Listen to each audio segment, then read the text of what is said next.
오늘 저희에게 주시는 하나님 말씀 사무엘상 17장 12절로부터 30절까지의 말씀입니다.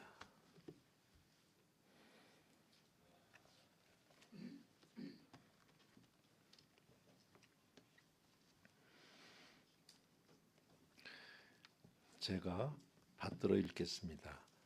다윗은 유다 베들레헴 에브랏 사람 이세라 하는 사람의 아들이었는데, 이세는 사울 당시 사람 중에 나이가 많아 늙은 사람으로서 8 아들이 있는 중 그 장성한 세 아들은 사울을 따라 싸움에 나갔으니, 싸움에 나간 세 아들의 이름은 장자 엘리압이요, 그 다음은 아비나답이요, 셋째는 삼마며 다윗은 막내라. 장성한 세 사람은 사울을 따랐고, 다윗은 사울에게로 왕래하며 베들레헴에서 그의 아버지의 양을 칠 때에 그 블레셋 사람이 40일을 조석으로 나와서 몸을 나타내었더라. 이새가 그의 아들 다윗에게 이르되, 지금 내 형들을 위하여 이 볶은곡식 한 에바와 이 떡 10덩이를 가지고 진영으로 속히 가서 내 형들에게 주고, 이 치즈 10덩이를 가져다가 그들의 천부장에게 주고, 내 형들의 안부를 살피고 증표를 가져오라. 그때 사울과 그들과 이스라엘 모든 사람들은 엘라 골짜기에서 블레셋 사람들과 싸우는 중이더라. 다윗이 아침에 일찍 일어나서 양을 양치는 자에게 맡기고 이새가 명령한 대로 가지고 가서 진영에 이른즉, 마침 군대가 전장에 나와서 싸우려고 고함치며 이스라엘과 블레셋 사람들이 전열을 벌이고 양군이 서로 대치하였더라. 다윗이 자기의 짐을 짐 지키는 자의 손에 맡기고 군대로 달려가서 형들에게 문안하고 그들과 함께 말할 때에 마침 블레셋 사람의 싸움 도두는 가드 사람 골리앗이라 하는 자가 그 전열에서 나와서 전과 같은 말을 하매 다윗이 들으니라. 이스라엘 모든 사람이 그 사람을 보고 심히 두려워하여 그 앞에서 도망하며, 이스라엘 사람들이 이르되, 너희가 이 올라온 사람을 보았느냐? 참으로 이스라엘을 모욕하러 왔도다. 그를 죽이는 사람은 왕이 많은 재물로 부하게 하고 그의 딸을 그에게 주고 그 아버지의 집을 이스라엘 중에서 세금을 면제하게 하시리라. 다윗이 곁에 서 있는 사람들에게 말하여 이르되, 이 블레셋 사람을 죽여 이스라엘의 수치를 제거하는 사람에게는 어떠한 대우를 하겠느냐? 이 할례 받지 않은 블레셋 사람이 누구이기에 살아계시는 하나님의 군대를 모욕하겠느냐? 백성이 전과 같이 말하여 이르되, 그를 죽이는 사람에게는 이러이러하게 하시리라 하니라. 큰 형 엘리압이 다윗이 사람들에게 하는 말을 들은지라. 그가 다윗에게 노를 바라여 이르되, 네가 어찌하여 이리로 내려왔느냐? 들에 있는 양들을 누구에게 맡겼느냐? 나는 내 교만과 내 마음의 완악함을 아노니 내가 전쟁을 구경하러 왔도다. 다윗이 이르되, 내가 무엇을 하였나이까? 어찌 이유가 없으리까? 하고 돌아서서 다른 사람을 향하여 전과 같이 말하며 백성이 전과 같이 대답하니라. 아멘.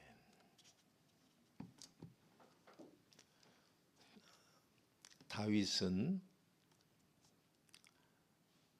베들레헴 에브랏에 사는 이새라고 하는 늙은 사람의 아들인데 하고는 길게 2절을 이야기합니다. 읽어보시면 2절 길게 끝이 안 나요. 좀 다르게 번역을 간결하게 할 필요가 있습니다. 쉽게 얘기를 하면 다윗은 쭉 막내 아들이라 이렇게 13절에 끝이 나요. 그건 좀 다시 봤으면 좋겠다 하는 생각이 듭니다.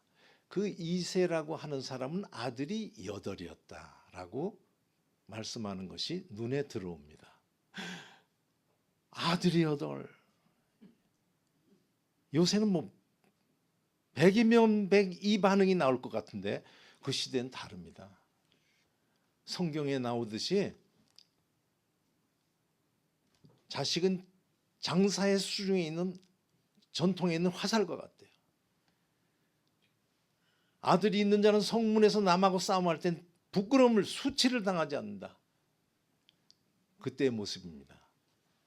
여자는 뭐예요? 아예 숫자를 세도 안 세요. 이름은 둘째치고 숫자에 없어요. 우리나라도 한때 할머니들이 손녀들을 보면 혀를 차면서 아무짝에도 쓸데없는 것들.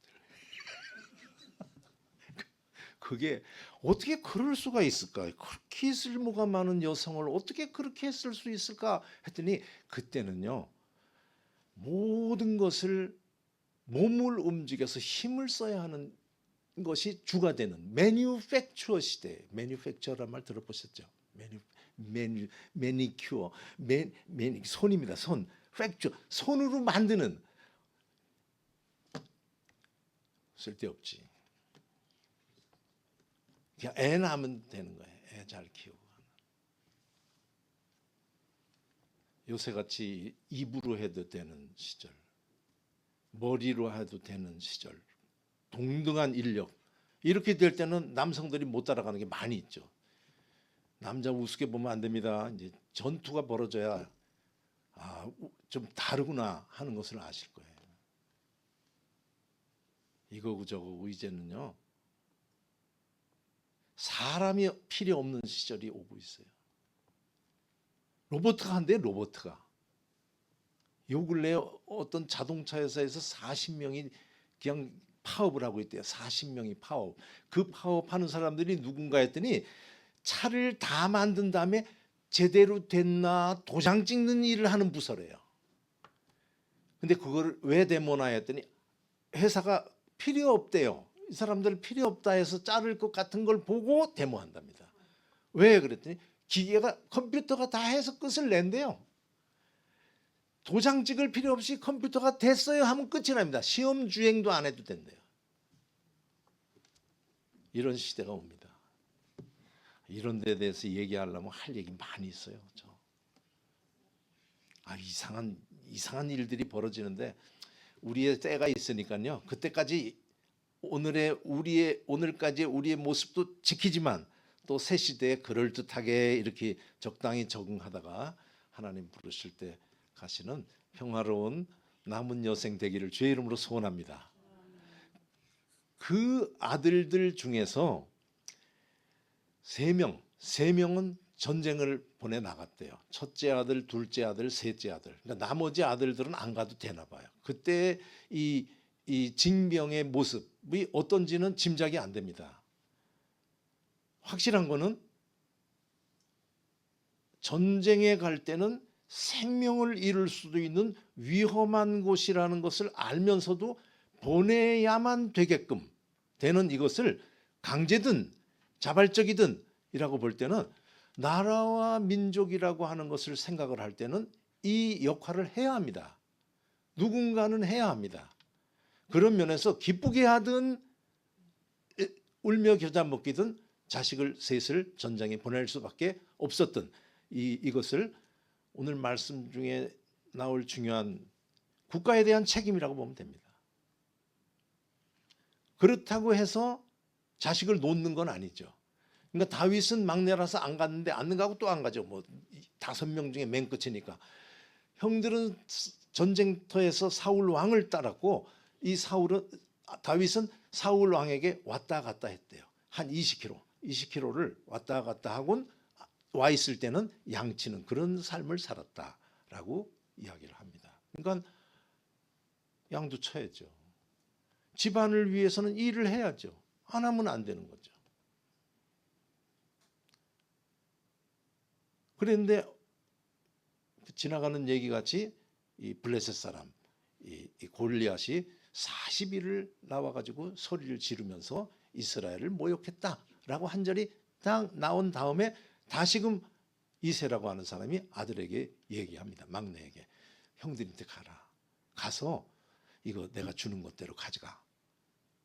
그래서 형들한테 안부를 묻고 잘 있나 잘못 있나 증표 가져와. 무슨 얘기인지 아시겠죠? 전장으로는 보냈지만 아버지는 자식에 대한 그 마음을 잊지 않는 거죠.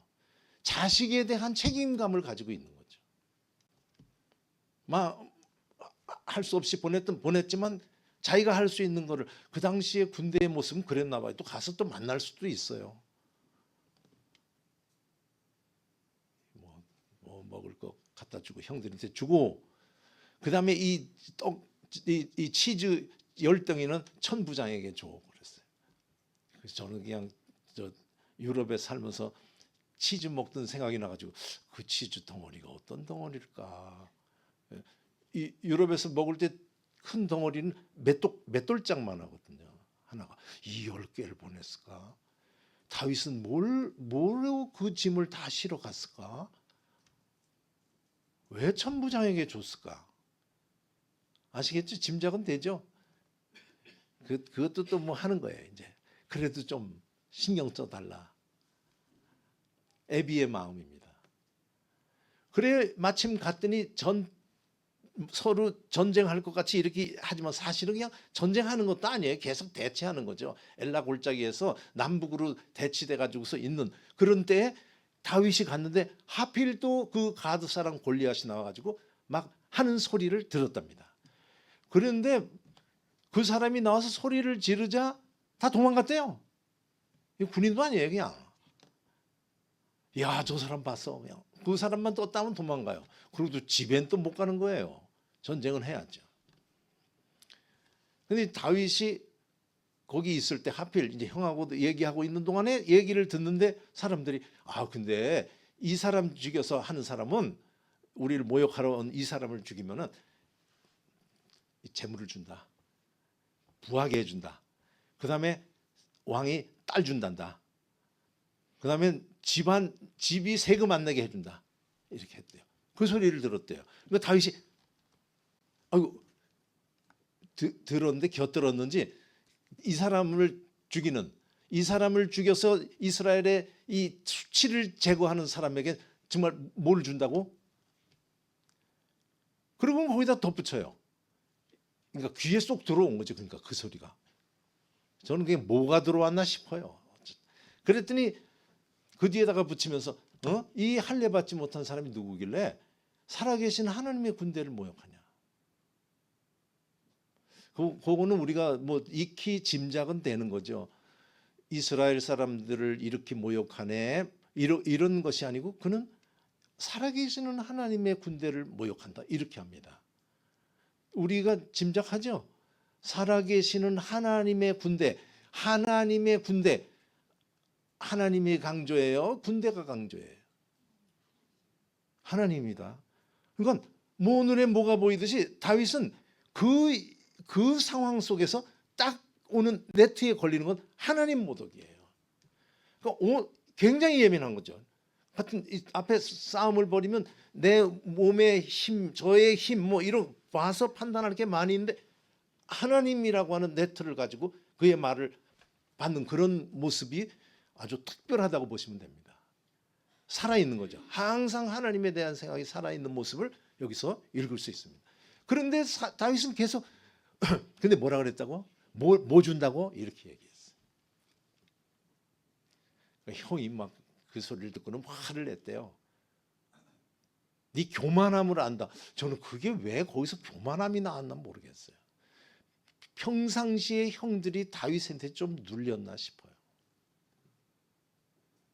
그 형이 나이가 많기 때문에 뭐 큰 소리는 쳐도 이렇게 항상 셌지 않았나 싶어요. 그래도 화를 내는 이유는 또 그 뒤에는 이 위험한 데 와서 동생이 어떻게 당할 수 있지 않겠나 하는 형의 보호하는 마음도 있지 않았겠나 싶습니다. 형이라고 하는 그 책임이. 그랬더니 다윗이 또 화를 내요. 같이. 내가 뭘 잘못했냐. 말 그대로 아주 생생하게 해요. 이유가 없이 내가 이러겠냐 그랬어요. 그리고는 다시 또 옆에 사람한테 또 물었대요. 똑같이. 어떻게 해준다고? 그러니까 이렇게 해준대요. 또 이렇게 말했대요. 그래서 제가 가만 보니까 그 다음 구절 오늘 말씀 뒤 31절을 보면은 30절에 해주면 어떡한다고 이렇게 지나가는 얘기를 물은 게 아니고 확실하게 말하면 내가 이 일을 하겠어요 라고 하는 언지를 준 것 같아요. 그러니까 그 사람이 사울왕에 가가지고 그런 사람이 있어요 얘기하는 걸 보니까 그냥 지나가는 얘기로 뭐 한대 이렇게 하는 것이 아니고 내가 하려고 하는데 이렇게 언지를 줬지 않았나 싶습니다. 어때요? 그러니까 제가 오늘 말씀을 준비하면서 가장 눈에 들어오는 거는 다윗이 이 현상금에 상당히 관심이 있어요. 그러니까 귀를 들을 때 한 번 하고 두 번 묻고 세 번을 확인을 할 만큼 아주 이 할례받지 못한 자가 누구길래 우리 살아계시는 하나님의 군대를 모욕해? 이렇게 이야기를 하는 건 거짓말 아닙니다. 다른 사람이 가르쳐 준 거 아니에요. 그냥 딱 걸리는 거예요. 그만큼 항상 하나님과의 관계가 살아있는 건데 그 다음에는 관심이 뭐에 관심이 갔을까 싶어요. 장가도 가고 싶었겠죠. 나도 한번 집 좀 세워보자. 이런 마음. 우리 남자 성도님들 저를 한번 보시고 우리 저 총각 때 나도 아내를 만나서 자식을 낳고 집을 세워봐야지. 이런 생각 한 번도 안 해봤다 하시는 분 옆으로. 나는 해봤지 하시는 분 고개. 말이 말 같지가 않아요? 아니 저는 이거 사실은 꽤 저한테는 중요한 거예요. 저는 굉장히 일찍부터 나도 자식을 낳을 수 있을까? 이게 확신이 안 됐어요. 나도 아내를 만나서 결혼이라는 걸 할 수 있을까? 저는 못할 것 같았어요. 근데 지금 이 자식의 자식까지 보면 참 그 감동이 남다른 감동이 있습니다. 다윗이 몇 살이었는지 모르지만은 이 관심이 있었어요. 자, 여기까지 말씀을 들으신 우리 성도님들에게 제가 한번 테스트가 아니고 좀 여쭤보고 싶어요. 다윗 알죠? 다윗 하면 생각나는 게 많이 있습니다만 골리앗 이렇게 되는 골리앗과 마주치는 이 전사 중에 전사와 싸움을 하게 된 이 다윗의 이 전투에 나간 동기가 하나님의 영광을 위해서인가요? 아니면 현상금이 관심이 있었을까요? 진실하게 얘기하세요. 오늘 말씀 들었잖아요. 여기까지. 현상금이 관심이 있었다 생각하시는 분 고개를 한번. 나머지는 없습니다. 이제 하나님 영광이었다. 고개.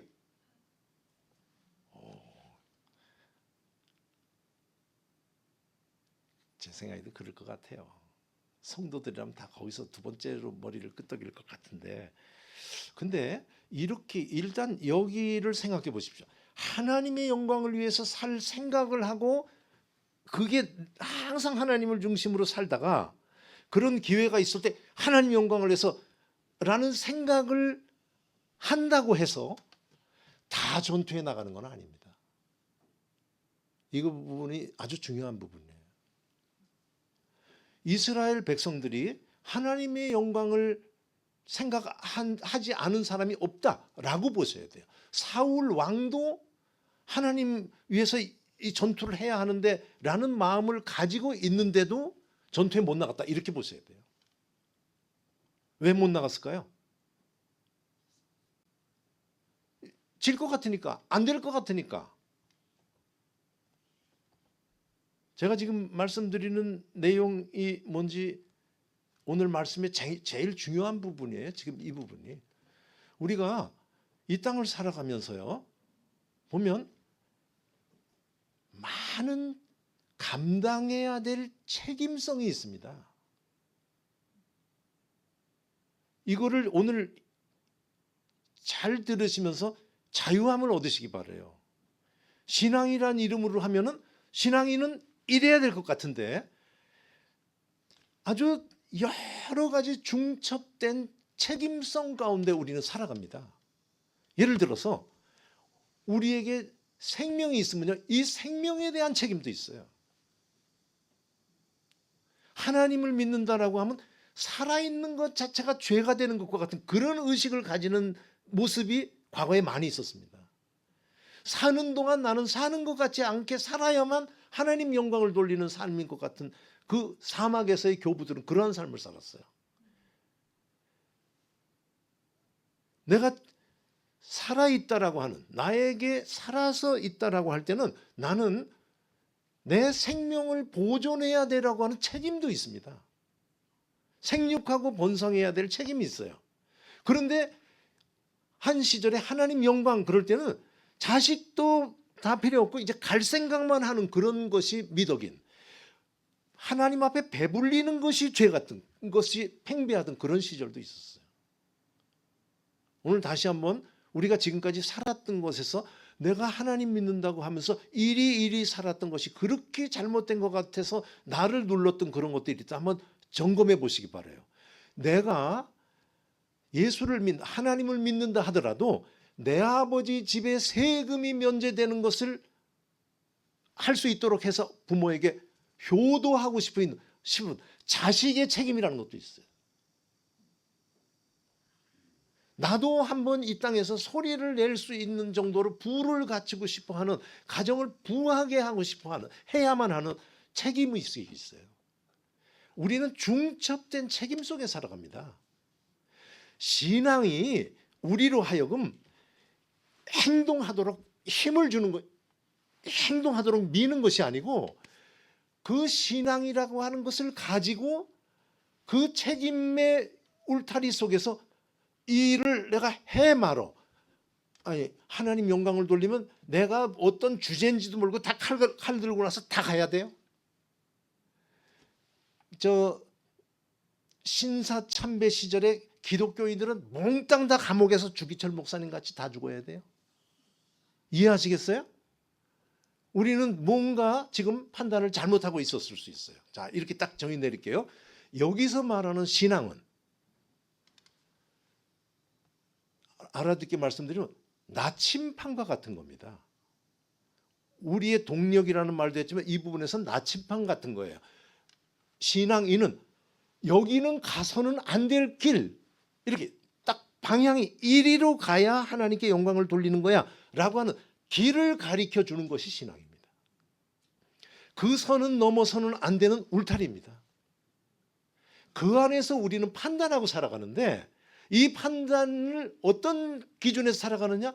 이 중첩된 책임에서 내가 어떻게 하는 것이 맞을까? 그때 내가 판단하는 거예요. 이해하시겠어요?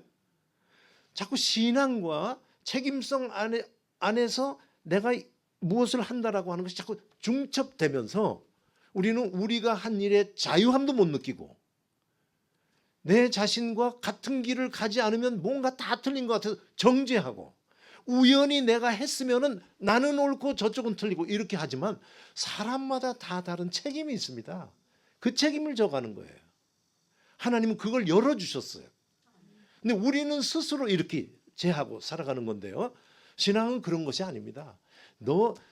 너희가 내 말에 거하면 참 내 제자가 되고 진리를 알게 되는데 진리가 너희를 자유케 해. 우리에게 무한한 자유가 있습니다. 근데 신앙이라는 울타리에서 여기는 안 돼 이렇게 신앙인은 이런 영역은 가면 안 돼. 신앙인이 무슨 정치를 해, 신앙인이 무슨 경제활동을 해, 사업을 해, 이런 움직여야 될 분야까지도 하나님의 이름으로 딱 정정, 여기는 맞고 여기는 틀리고 하는 모습들이 지금 팽배해 있습니다. 사실은 들어가 보면 오늘 여기에서 다윗을 보시면서 다윗이 왜 나갔냐? 왜 나갔어요? 현상금. 나쁜 짓 아니에요. 이 길을 가야 돼. 맞아. 하나님을 모욕하는 저놈을 때려잡아야 돼. 근데 힘이 있네. 그럼 가야지가 아니지. 힘 있다고 다 가요? 그래도 이런 게 있네. 기회네. 판단 내린 거예요. 여기에서 자유함을 얻는 우리 성도님들 되시기를 주의 이름으로 소원합니다. 이런 분야에서도 하나님 영광 돌리는 사람들이 있고요. 이런 행동을 할 때 그 용감한 자의 자리에 앉지 않은 사람들도 영광 돌릴 수가 있고, 감옥 안에 들어가서 초록 성도로 신앙생활을 했던 사람들도 있는가 하면 여기 남아서 교회를 지켰던 사람들도 주의 영광을 돌릴 수가 있다라고 하는 생각을 가지면서 우리는 정도와 차이와 분야를 가지고 난도질을 하면서 하나님과는 전혀 무관한 그런 길을 갔던 우리의 지난날의 우를 정리하면서 넓게 나를 반대하는 자는 내 편이야 라고 하는 주님의 말씀처럼 모든 일하는 사람들이 다 영광을 돌리고 있다라는 눈을 가지고 보면서 다 동역자를 만들어 나가는 그런 삶을 살아가는 우리들 되기를 주의 이름으로 소원합니다. 우리 신앙 안에서 참 생각할 것이 많이 있는데 그중에서 오늘은 저는 이 부분이 아주 저에게 이 둘을 좋아해서 신앙의 길 뚜벅뚜벅 가는 사람을 그러니까 별로 없어요. 별로 없습니다. 그래서 어렵구나 그런 생각이 들었습니다. 자신만만하게 살아가는 우리들 되길 바랍니다. 그러기 위해서는 제일 중요한 것은 뭐냐? 항상 내 앞에 계신 하나님을 인정하고 가야 됩니다. 그러면 그곳은 다 하나님 나라가 될 수 있어요. 살아가면서 많은 것 누리고 사는 우리 성도님들 되시기 바랍니다. 다른 사람들보다 더 넓은 곳에 가서 많은 활동을 하시는 그런 길도 가기를 주의 이름으로 소원하는데 그렇지 못한 길을 가는 분도 똑같게 어떻게 보면 더욱 하나님께 영광을 돌리는 그런 삶이 하나님 눈에서 될 수 있다라고 하는 것을 기억하면서 스스로도 족쇄를 지지 말고 남도 하나님과는 전혀 무관한 것으로 난도질하는 그런 우를 범하지 않는 참 진리를 아는 자의 삶을 살다가 주님 앞에 가는 우리들 되기를 주의 이름으로 소원합니다. 여기가 학교라면 제가 질문하고 답하고 관심 나오는 부분들을 정리하는 그런 시간을 가졌으면 참 좋겠어요. 학교에서 그런 시간에 여기까지 제가 수업에서 전달을 하면 막 질문들이 나와요. 그럼 확실해지는데 이 시간은 그런 시간이 아니니까 속으로 갖은 질문들을 다 하시면서 이 말씀에서 내가 사는 구체적인 삶이 대입되면서 이제 나는 그래도 기준도 있고 갈 바도 안다라고 하는 소리를 하는 그 진리를 아는 자 우리 성도님들이 다 되시기를 진심으로 바라서 이 말씀을 전했습니다.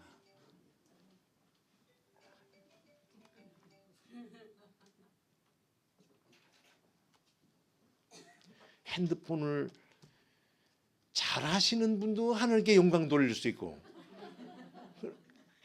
그렇게 못해도 꼭 우리는 다 이렇게 하는데요. 그렇지 않습니다. 저는 여기에서 어디까지 넓혀야 되나 제가 마음이 그랬어요.